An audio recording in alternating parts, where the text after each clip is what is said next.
Bank Nifty index के अंदर देखा जाए 30 अप्रैल के लिए तो यहाँ पे एक इग्नाइट मूवमेंट हो सकता है। बाजार का करंट स्ट्रक्चर देख के जो दिख रही है ये एक पॉजिटिव साइन की तरफ इशारा कर रही है। हो सकता है बैंक निफ्टी इंडेक्स के अंदर 54,933 एक बॉटम बना दे या बॉटम बने।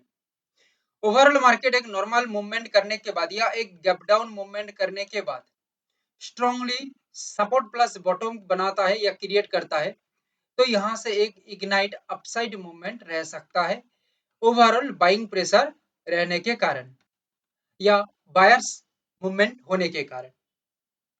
नॉर्मल ओपनिंग के बाद बाजार काम करता है तो 55,165 एक बॉटम क्रिएट हो सकता है और यहाँ से बाजार एक ब्लास्ट अप कर सकता है या सर्च अप ले सकता है या इसको कहा जा सकता है कि एक अपकिक कर सकता है।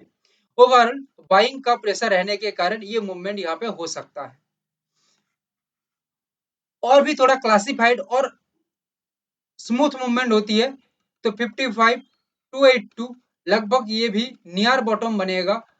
ये बॉटम तो नहीं कहूंगा, नियर बॉटम बन सकता है और एक क्लासिफाइड अपसाइड मूवमेंट या ब्रेक फ्लाई हो सकता है या बाजार फ्लाई अप ले सकता है।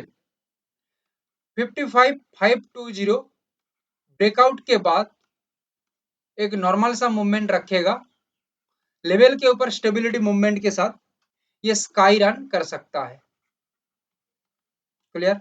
अच्छा, अभी यही सेम लेवल 55,520 एक बॉटम भी बन सकता है अगर मार्केट एक गैप अप कर देती है। गैप अप करने के बाद नीचे आके 55,520 ये लेवल पे रिजेक्शन बनाता है नीचे जाने के लिए एंड यहाँ से ही इसको सपोर्ट बनाते हुए करंट मार्केट सिनेरियो सपोर्ट बनाते हुए आगे की ओर निकलेगा और यहाँ पे बूस्ट अप करेगा तो ये एक बॉटम भी बन सकता है।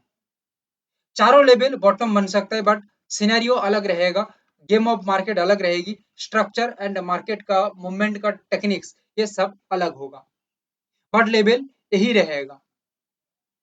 बॉटम बनने के बाद मार्केट के अंदर मूवमेंट बहुत ही तेज हो जाएगा या बहुत ही फास्ट हो जाएगा।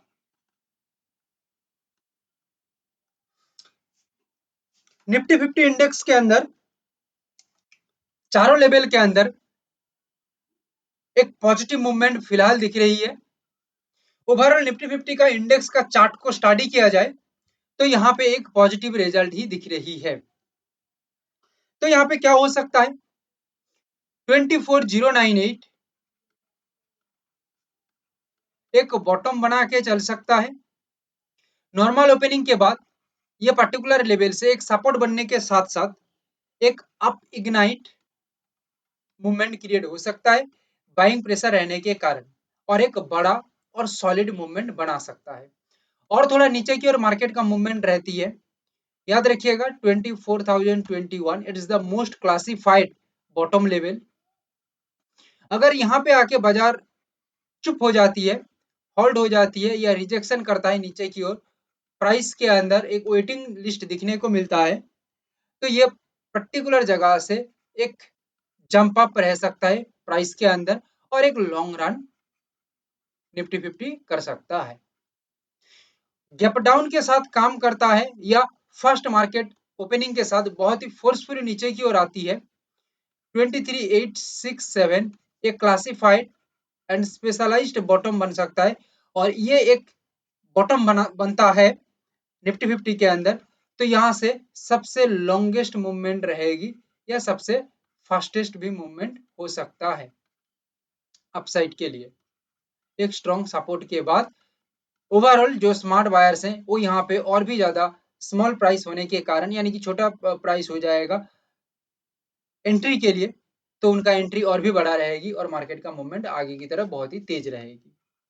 24,255 एक्चुअली ये ब्रेकआउट के बाद काम करता है तो यहाँ से एक राइजेक्स दिखने को मिलेगा और ये राइजेक्स बहुत ही लंबा मूवमेंट करेगी मगर ये सेम लेवल बॉटम भी बन सकता है अगर मार्केट गैप अप बहुत ज्यादा करता है और गैप अप करने के बाद नीचे की तरफ आती है और सपोर्ट बनाता है। ये सपोर्ट बनाने के बाद यहाँ से एक पावर अप हो सकता है और 24,255 ये पर्टिकुलर जगह बॉटम बनाने के बाद मूवमेंट यहाँ पे अपस्ट्रॉम की तरफ रह सकता है। क्लियर है? सो हर एक लेवल अलग अलग स्ट्रक्चर, अलग अलग सिनेरियो, अलग अलग सेंटिमेंट लेके काम कर रही है, अलग अलग बिहेवियर लेके काम कर रही है। हर एक लेवल को अच्छे से हमें समझना होगा, मार्केट के साथ मिलाना होगा। ये बहुत ही स्पेशलाइज्ड एनालिसिस है, highly purified advanced research based analysis है Bank Nifty and Nifty. Like share and subscribe जरूर करिएगा। Thank you, have a great day.